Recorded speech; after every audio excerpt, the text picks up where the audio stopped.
أعوذ بالله من الشيطان الرجيم. بسم الله الرحمن الرحيم.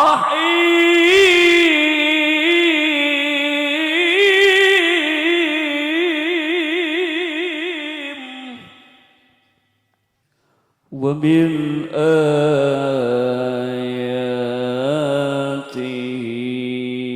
أن خلق لكم من أنفسكم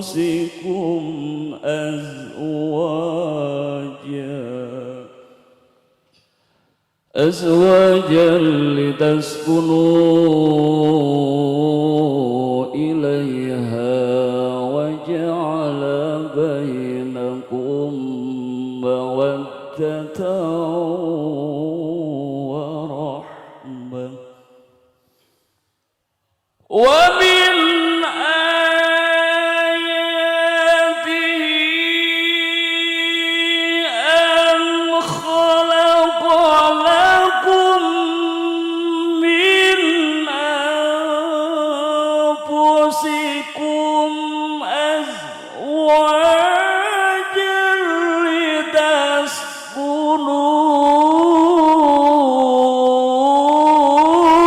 إليها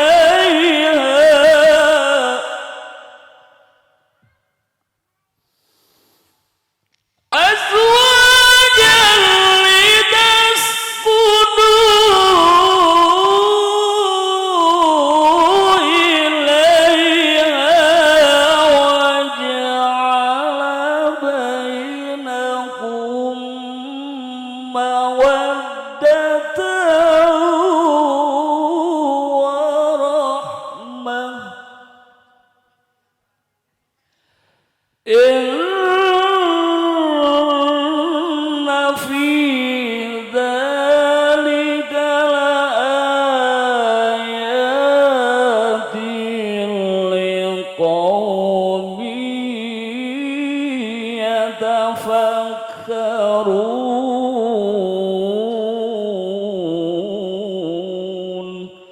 صدق الله العظيم.